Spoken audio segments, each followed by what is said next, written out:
Welcome students. हम लोग आ गए हैं आज फिर से एक न्यू लेक्चर के साथ।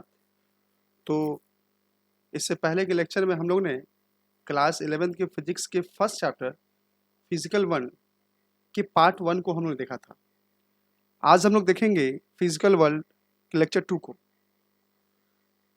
तो आज जो हम लोग क्लासेस को स्टार्ट कर रहे हैं वो जो हमारा टॉपिक होगा that is fundamental forces in nature. और आज इस लेक्चर में हम लोग इस चैप्टर को कंप्लीट करेंगे। तो चलिए आज की क्लासेस हम लोग स्टार्ट करते हैं। कॉपी पेन ले लें और नोट्स बनाना बेशक ना भूलें और कोशिश करें कि चीज़ों को हैंड रिटन करें, क्योंकि इससे ये फ़ायदा होगा कि आप जब चीज़ों को लिखेंगे तो आपको चीज़ें समझ में आएंगी। लेकिन होता क्या है कि जब आप प्रिंटेड फॉर्म में नोट्स होते हैं, जब आप उनको पढ़ोगे ना तो हो सकता है 10 मिनट के बाद आप उब जाओ। और फिजिक्स कहती है कि आप मुझे जितना लिखोगे, जितना बनाओगे, मैं उतनी आपको समझ में आऊँगी। तो मेरे साथ आप लिखना ना भूलें। आई नो थोड़ा टाइम टेकन है, बट बिना समय दिए हुए आपको किसी भी चीज़ का फल नहीं मिलेगा। तो नोट्स को जरूर लिखें, साथ साथ लिखें। मैं टाइम इतने धीरे में लिखता हूँ कि आकि आप उसको नोट डाउन कर सकते हो। तो चलिए हम लोग क्लास को स्टार्ट करते हैं और आज की टॉपिक होगी that is a fundamental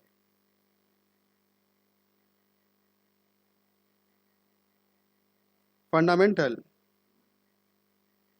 forces in nature.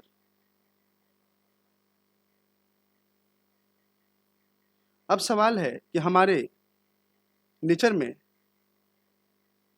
बहुत तरह के फोर्स हैं, बट उन सबों जो मिलनी है वो फोर हैं। या तो लिख सकते हैं हम लोग देर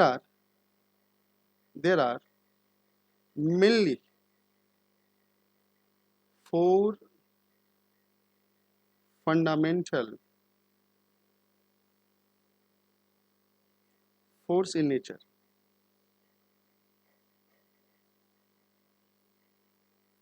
अब कौन कौन है भाई?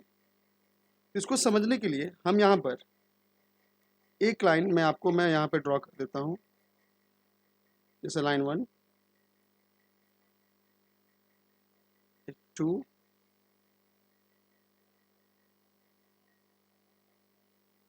और मैं यहीं पे एक लाइन और ड्रॉ कर देता हूँ, जिसको हम कर देते हैं 3। और मैं कोशिश करूंगा कि इस 4 ब्लॉक में मैं आपको चीज़ों को समझा दूं। ठीक है, चलिए थोड़ा सा इसको मैं राइट कर लेता हूँ। 1 मिनट, 1 मिनट। और ये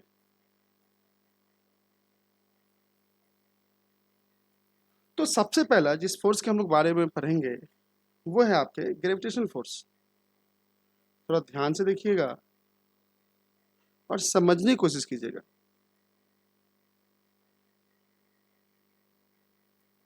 ग्रेविटेशनल फोर्स। और अब अगर सेकंड बात करें तो इलेक्ट्रोमैग्नेटिक फोर्स। Electromagnetic force.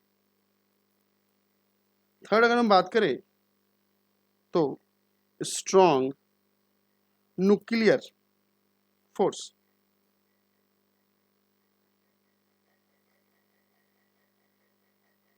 और चौथे की बात करें तो वीक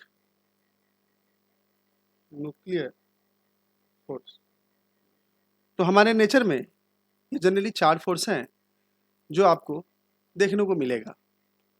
और इन चीज़ों के बारे में हम लोग उन बेसिक चीज़ों को जानेंगे जो इन चारों को डिफ्रेंशिएट करता है, चारों को अलग अलग करता है।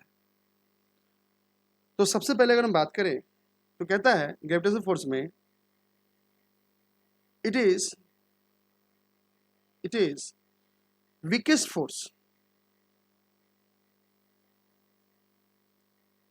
Weakest force in nature.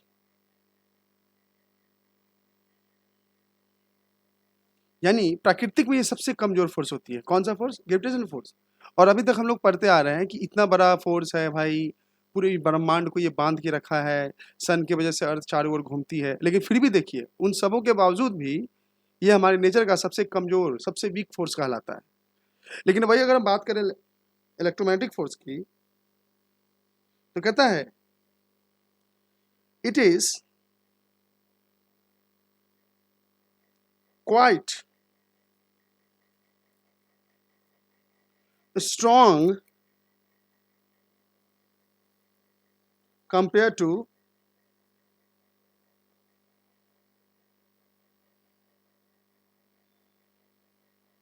Gravitational या ग्रेविटी।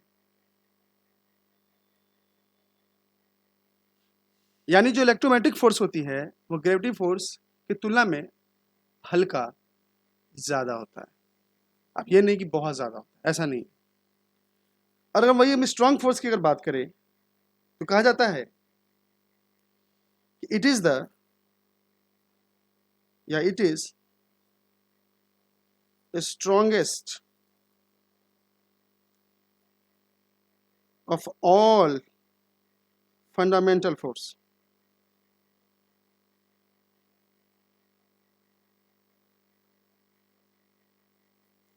और अगर इसकी हम बात करें, याद रखिएगा, it is weakest, it is weakest in all fundamental force.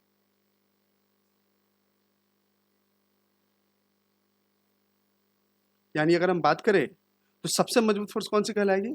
Strong nuclear force. और सबसे कमजोर फोर्स कौन कहलाएगी? आपके आपके बोलिए कौन सा? अगर आप इसको अगर कहते हैं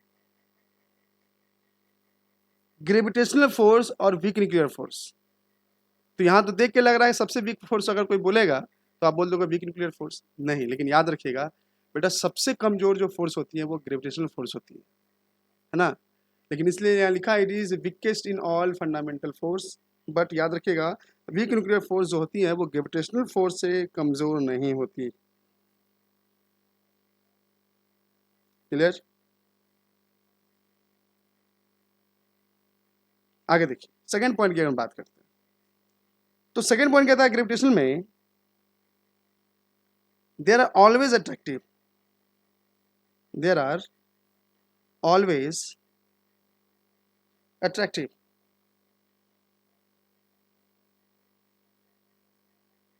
अट्रैक्टिव इन नेचर। यानी ये ऑलवेज क्या करेंगे? दो पार्टिकल्स को एक दूसरे से क्या करेंगे? अट्रैक्ट करेंगे। लेकिन अगर वही हम इलेक्ट्रोमैग्नेटिक फोर्स की बात करें तो कहता है दे आर अट्रैक्टिव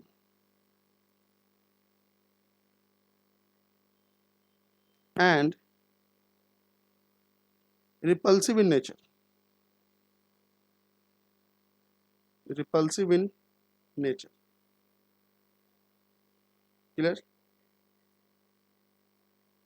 और इस फोर्स की अगर हम बात करें स्ट्रॉन्ग न्यूक्लियर फोर्स की तो कह रहा है it is charge independent, charge independent. यानी ये चार्ज के क्या होते हैं? इंडिपेंडेंट। इंडिपेंडेंट होता है कि वो एकदम स्वतंत्र होते हैं ये, यानी ये जो होते हैं ये किसी चार्ज पे ये डिपेंड नहीं करते। और देखिए यहां अगर बात करें तो कहता है कि वीक न्यूक्लियर फोर्स जो होती हैं, weak nuclear force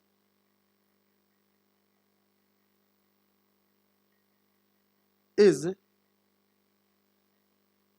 not weak as gravitational force. हम इसको शॉर्ट में जीवी और एफ लिख देते हैं। इसको हम शॉर्ट में जगह कम होने की वजह से इसको हम शॉर्ट में ग्रेविटेशनल फोर्स लिख देते हैं। बट मच वीकर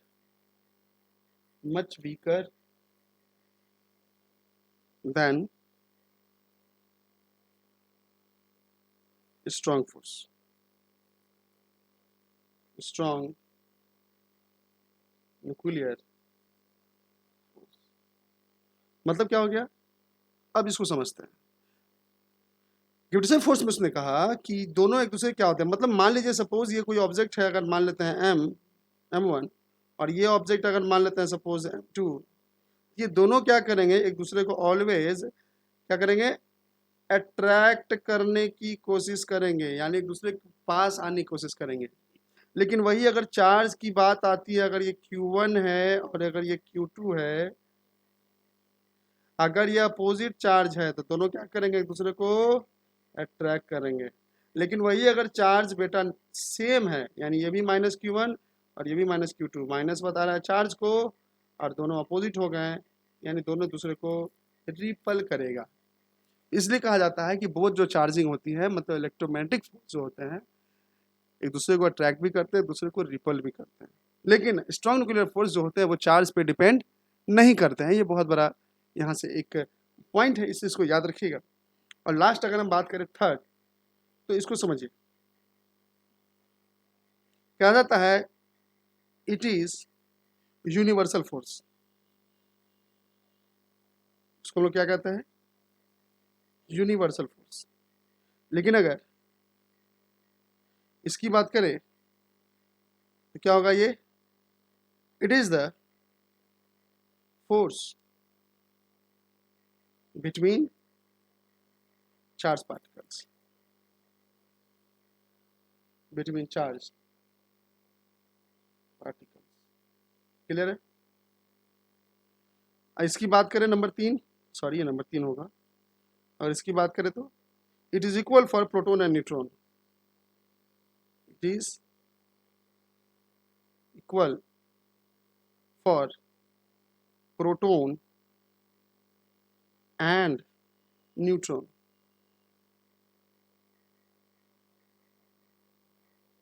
तो कहने का मतलब हुआ, ये 4 लाइन आप इस तीनों फोर्स के बारे में याद रखिएगा, और ये जो लाइन है आपको बहुत मदद करेंगी इन चीज़ों के बारे में जानने के लिए।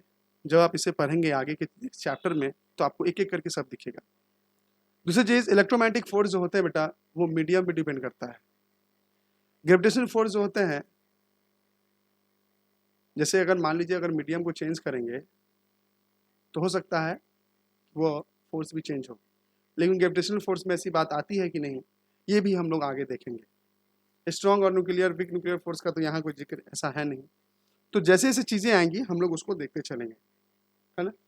अब इन डिफरेंस के बाद हम लोग कुछ फंडामेंटल फोर्सेस के कुछ नेचर है, जैसे में उनकी स्ट्रेंथ कितनी होती है, उनका रेंज कितना होता है, कितने पे वो फोर्स काम करते हैं। अगर उसके बाद बात करें तो उनकी ऑपरेटिंग जो होती हैं वो किन के बीच होती हैं वो भी देखेंगे, है ना।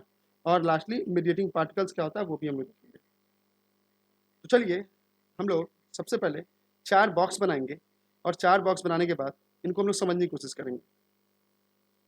फंडामेंटल फोर्स हमने ऊपर लिख दिया,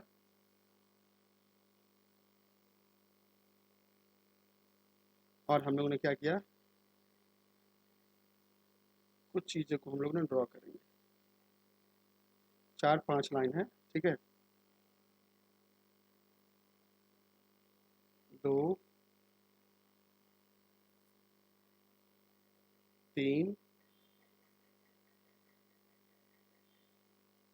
4, है ना। और ज़रा सा इसको यहाँ से हम लोग इसे राउंड ऑफ कर देते हैं।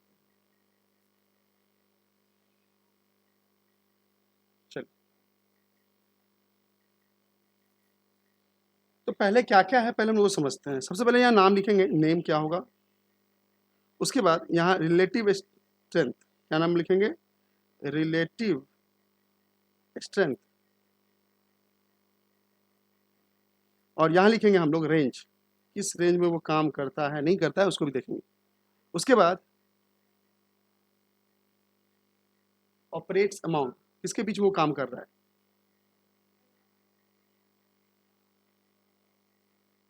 और ये हो जाएगा आपका mediating particles, mediating particle.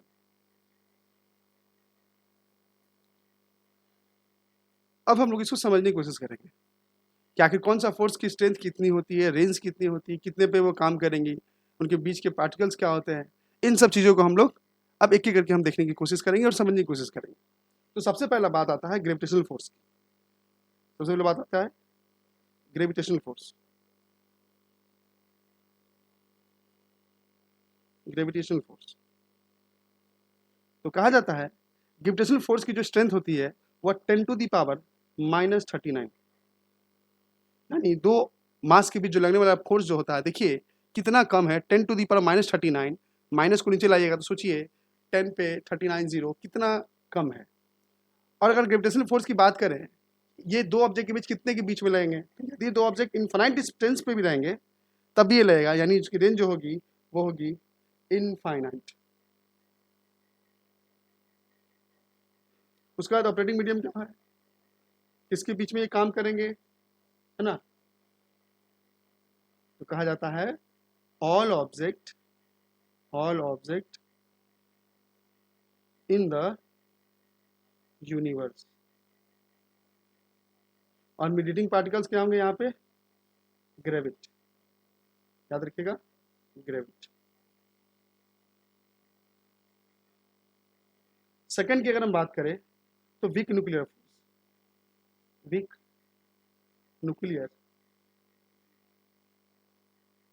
Force. तो वीक न्यूक्लियर फोर्स की जो होती है आप देख सकते हैं 10⁻⁻13, 10⁻⁻13। तो आप खुद सोचिए अब बड़ा कौन होगा, ग्रेविटेशनल फोर्स या वीक न्यूक्लियर फोर्स। सिंपल सी बात है यार, ग्रेविटेशनल फोर्स जो होंगे वो कम होंगे और वीक न्यूक्लियर फोर्स उससे ज़्यादा हो। यानी स्ट्रेंथ की अगर टर्म में हम बात करें तो ग्रेविटेशनल फोर्स कम होते हैं और वीक न्यूक्लियर फोर्स ज़्यादा होंगे। लेकिन अभी किन के बीच लगेंगे वीक न्यूक्लियर फोर्स, तो कहा जाता है वेरी शॉर्ट डिस्टेंस, बहुत कम डिस्टेंस में, वेरी शॉर्ट डिस्टेंस। और वेरी शॉर्ट डिस्टेंस का मतलब क्या हो गया, 10⁻⁻16 मीटर। अगर इतने पे भी रहेंगे तो वहां ये फोर्स लग जाएगा। और वेरी शॉर्ट डिस्टेंस पे तो ये फोर्स लगेंगे कहाँ, याद रखिएगा इलेक्ट्रॉन एंड एंटी न्यूट्रिनो, उनके बीच में, इलेक्ट्रॉन एंड एंटी न्यूट्रिनो, और इनके बीच के जो पार्टिकल्स है जो काम करते हैं उसको हम लोग बोलते हैं बोसोन। और ये बोसोन वही बोसोन है जिसपे अभी खोज चल रही है और जिसपे हमारी साइंस अभी काम कर रही है। बोसोन हो गए, क्वार्क्स हो गए, इन सबों पे काम हो रही है। और यहाँ पे मैं आपको थोड़ी सी जानकारी दे दूँ, हमारे यहाँ स्टैंडर्ड जो अभी जो साइंस की खोज हुई है, स्टैंडर्ड थ्योरी के अकॉर्डिंग ग्रेविटेशनल फोर्स को फोर्स नहीं माना गया है।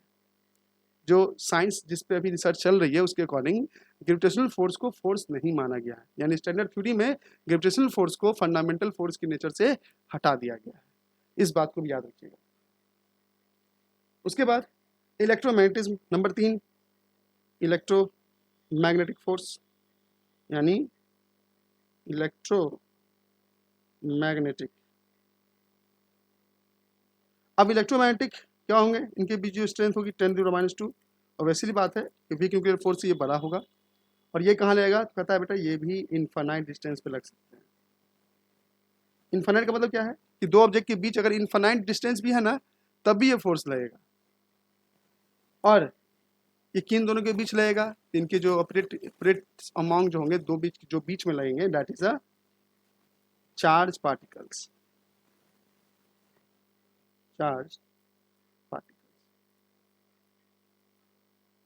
उसके बाद इनके बीच के जो मीडिएटिंग पार्टिकल्स है उसको क्या कहेंगे, तो जो मीडिएटिंग पार्टिकल्स होगा उसको हम लोग यहाँ पर फोटोन कहते हैं, फोटोन। नंबर 4 की अगर बात करें, that is strong nuclear force, strong nuclear force. तो स्ट्रॉन्ग न्यूक्लियर फोर्स की जो स्ट्रेंथ होती है वो याद रखिएगा 1 होती है। सोचिए ग्रेविटेशनल फोर्स 10⁻⁻39 है बट स्ट्रॉन्ग न्यूक्लियर फोर्स जो है 1 है। तो आप सोच सकते हैं कि ये फोर्स कितना ज्यादा होता होगा, है ना। और कहा जाता है इनकी रेंज क्या होती है, तो इनकी जो रेंज होती है ये भी शॉर्ट न्यूक्लियस के लिए होती है ना। ये रेंज क्या होगी, शॉर्ट न्यूक्लियर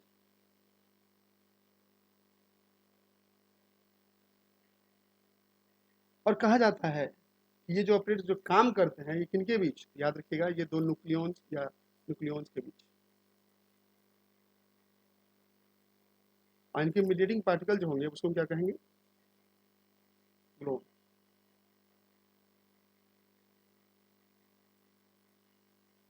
GLOWN, GL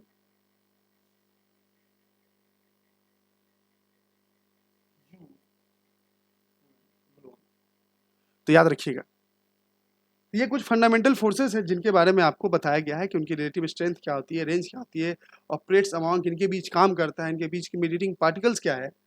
तो इन सब चीज़ों को आप याद रखिएगा।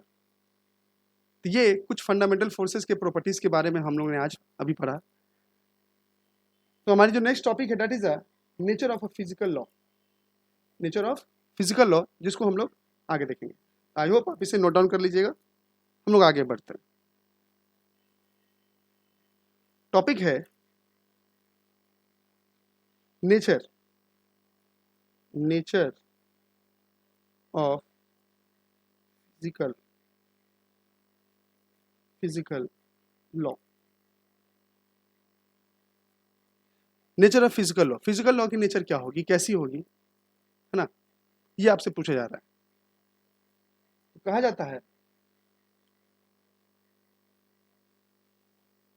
Law of physics, law of physics is a statement. ये क्या है, एक स्टेटमेंट है इन word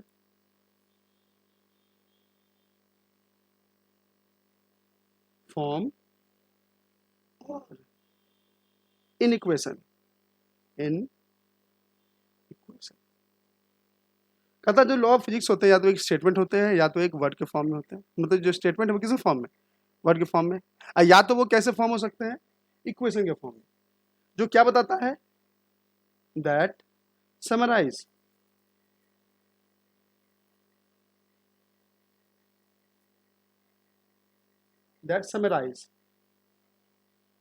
the result of experiment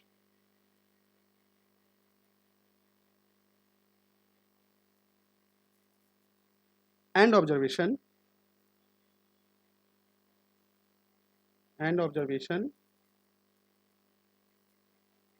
for a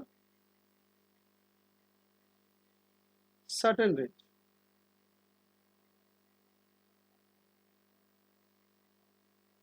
of physical phenomena,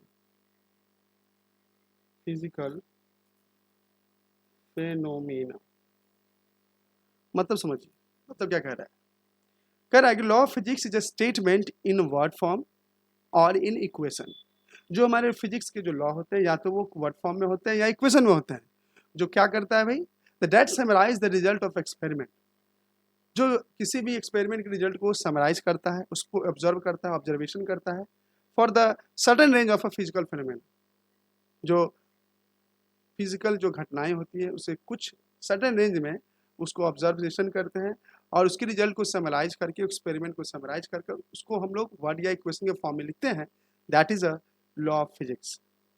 अब F बराबर m इंटू ए, ये भी एक स्टेटमेंट है, इसको हम लोग ने ऑब्जर्व किया है, इसको डिराइव किया है, उसके वर्ड में, फिर सेंटेंस में, फिर इक्वेशन में, और उसको आज हम लोग फिर पढ़ते हैं उसके लॉ ऑफ मोशन के बारे में। तो कहा जाता है इसी को हम लोग नेचर ऑफ फिजिक्स लॉ बोलते हैं, फिजिकल लॉ, है ना। तो कुछ छोटे छोटे टर्म हैं, इसको आपको याद रखना है। अब देखिए लॉ के लिए क्या क्या चीज जरूरी है, क्या नहीं है, इसको पढ़ सकते हैं। लॉ करता क्या, तो लॉ कैसा होना चाहिए भाई, तो number 1, a law can not be proof, यानी जो लॉ है उसको हम लोग प्रूफ नहीं कर सकते। A new development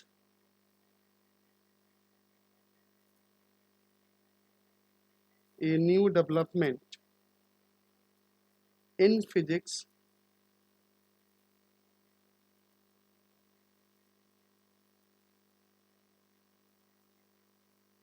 may extend the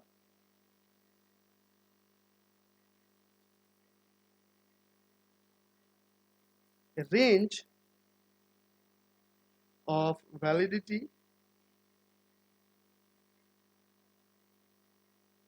of a law, and the third point is they exist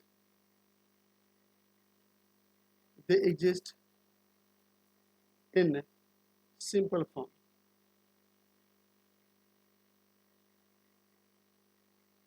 यानी ये कैसे एग्जिस्ट होने चाहिए? सिंपल फॉर्म में. The nature of physical law का ये नेचर है जो आपको बताया गया कि law can not be proved. New development in physics में be extended the range of validity of a law, and the third is they exist in a simple form. अगर ये तीन चीज को वो फॉलो करते हैं तो that is the nature of physical law. वो मतलब फिजिकल लॉ के वो नेचर ऐसे होने चाहिए. तो बहुत सिंपल है जो आपको बताया जा रहा है, लिखाया जा रहा है ना. एक छोटे छोटे टॉपिक है एनसीईआरटी में, इसलिए उस पर ज़्यादा फोकस किया जा रहा है ताकि एनसीईआरटी ना छूटे. अब देखिए लास्ट टॉपिक है that is a conservation law. इस चैप्टर की ये लास्ट टॉपिक है, इसको भी जरा हम लोग देख लेते हैं. लास्ट है that is conservation law.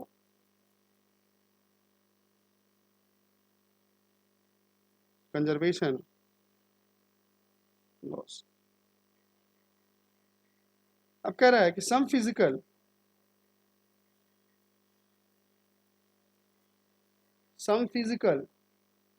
quantity that remains conserved, जो कि क्या होते हैं? कंजर्व होते हैं, मतलब कभी खत्म नहीं होते. आर कॉल्ड, उसको हम लोग क्या कहेंगे? Conserve quantities. Conserve quantities.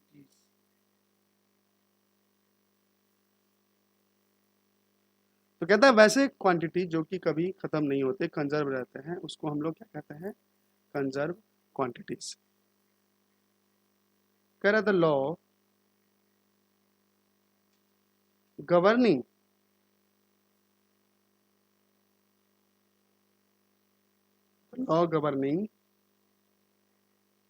the conservation quantity, the conservation quantity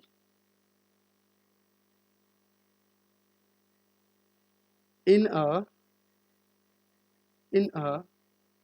process is called conservation law.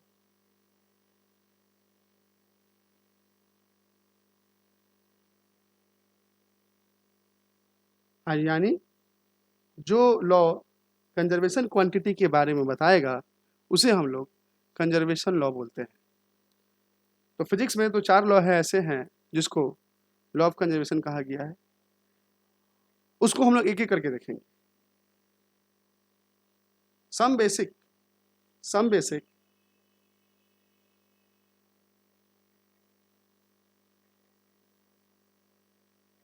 Conservation law are as follow. वो कौन कौन से लॉ हैं जिसको हम लोग फॉलो करते हैं? तो सबसे पहला लॉ जो होगा that is law of conservation of energy. Law of conservation of energy. कि भाई ये लॉ क्या होता है? यानी इस लॉ में कहता है एनर्जी जो होंगे वो ऑलवेज क्या होंगे? कंजर्व होंगे. यानी कह सकते हैं total energy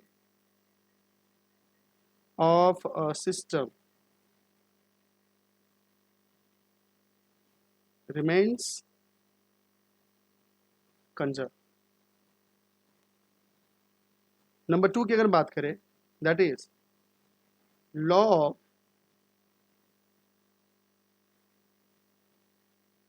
conservation of charge, यानी नाम से पता चल रहा है कि यहाँ पे कोई भी जो चार्ज होंगे वो क्या होंगे, कंजर्व होंगे, यानी यहाँ पे चार्ज का जो होगा वो लॉस नहीं होगा। यानी हम कह सकते हैं कि the total charge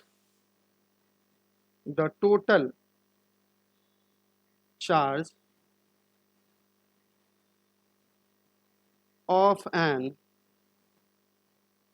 isolated system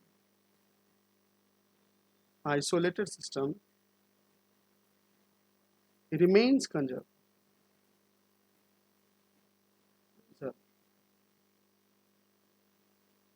अच्छा, कोई बताएंगे आइसोलेटेड का मतलब क्या होता है? अगर पता हो तो कमेंट सेक्शन में जरूर लिखना।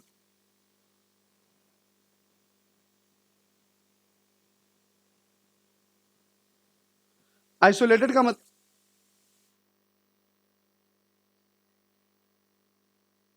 आइसोलेटेड का मतलब होता है कि जब कोई दो सिस्टम एक दूसरे से अलग रखा गया तो उसको हम लोग आइसोलेटेड सिस्टम कहते हैं। तो कहता है कि जब कोई ऑब्जेक्ट किसी ऑब्जेक्ट से अगर टच में नहीं हो तो उसके जो चार्ज होते हैं वो ऑलवेज क्या होते हैं, कंजर्व होते हैं।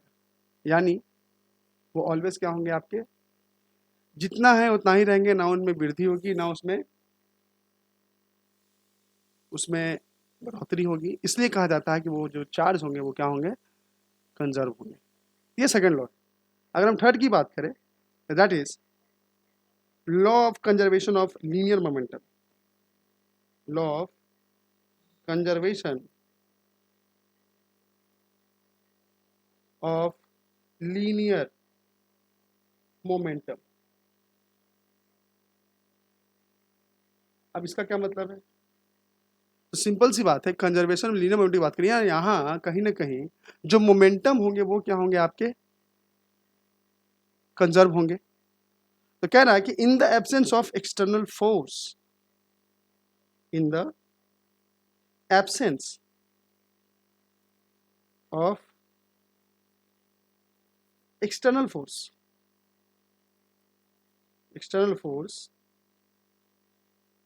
linear momentum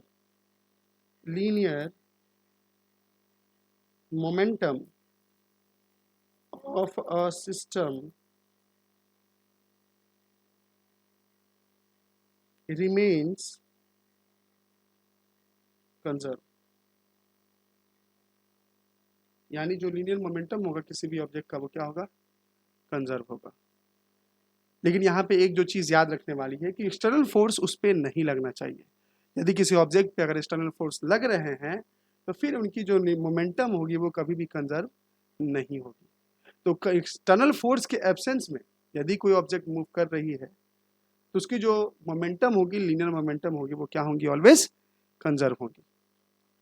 नंबर 4 की अगर हम बात करें, that is law of conservation of angular momentum.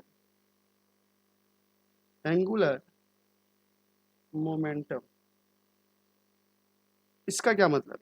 नाम से पता चल रहा है एंगुलर मतलब यहाँ पे कोई भी चीज होंगे, यानी वो एक सर्कुलर यानी एक टॉर्क पे काम करेगा, है ना। तो याद रखिएगा, लीनियर में कहा जाता है एक्सटर्नल फोर्स के एब्सेंस में, तो एंगुलर में कहा जाएगा एक्सटर्नल टॉर्क के एब्सेंस में, है ना।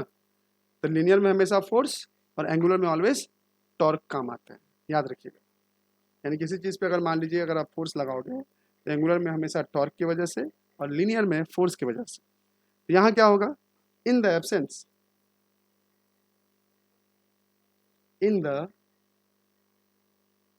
Absence of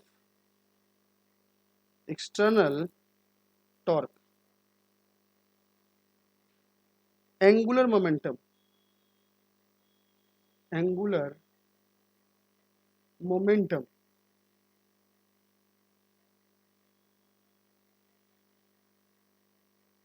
of a system remains conserved। यानी क्या होगा, अगर किसी भी ऑब्जेक्ट पर हम एक्सटर्नल टॉर्क को अगर एब्सेंस कर दें, अगर हटा दें, तो कहा जाता है उस ऑब्जेक्ट की जो एंगुलर मोमेंटम होगी वो क्या होंगी, आपके कंजर्व होंगी।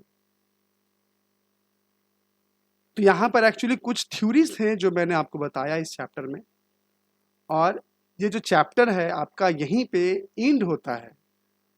इसके बाद आपके आते हैं यूनिट्स एंड मेजरमेंट, जिसको हम लोग अब बात की इसके आने वाले लेक्चर में हम लोग पढ़ेंगे। तो आपका काम क्या है, देखिए मैं बताता हूँ।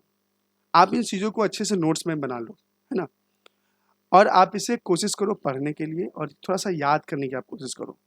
और फिजिक्स पढ़ने का सब सिंपल तरीका है, अगर जो थ्योरी है आप उसको डेली रीड करो, बस याद करने की जरूरत नहीं है, डेली आप उसको रीड करो, फॉर्मूला को डेली एक बार आप देखो, है ना।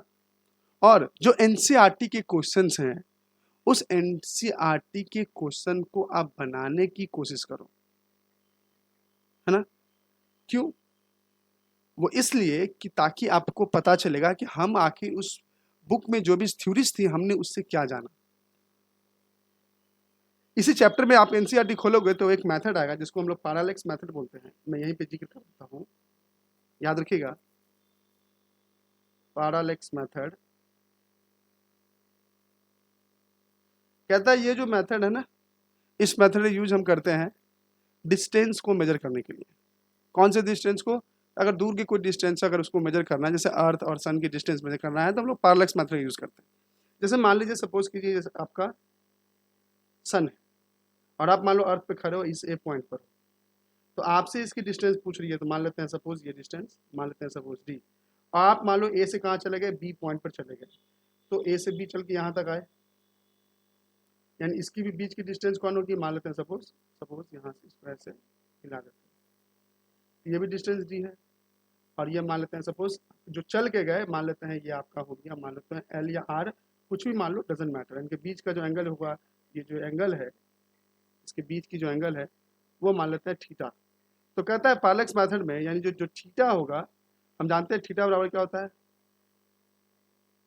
टी अभी तो थीटा सामने वाला एल, अभी कितना, ये आपका डी हो जाएगा।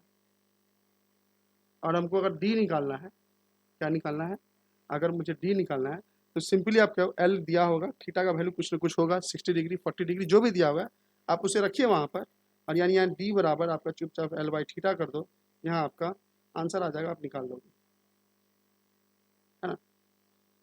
थीटा अगर बहुत छोटा हो जाए तो टेन थीटा थीटा के बराबर हो जाती है, ये भी पता है, और थीटा अगर बहुत बड़ा हो जाएगा तो कोई फर्क ही नहीं पड़ता है। तो एक पैरालेक्स मेथड है जिसका हम लोग यूज करते हैं, measure the distance, measure the large distance, large distance. यहाँ पे कुछ चीज़ें हैं जो आपको बताई गई है।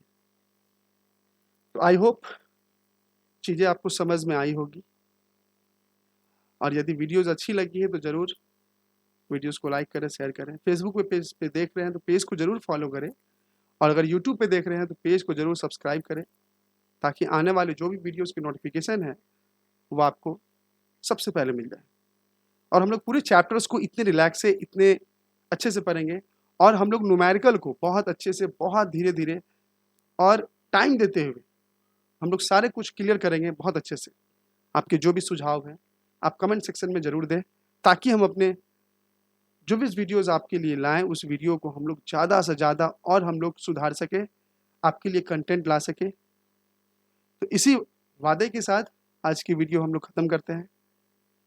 हम लोग मिलेंगे नेक्स्ट लेक्चर में, और हम लोग नेक्स्ट चैप्टर को स्टार्ट करेंगे, that is unit and dimension. तब तक के लिए बाबा, सबक है, गुड नाइट।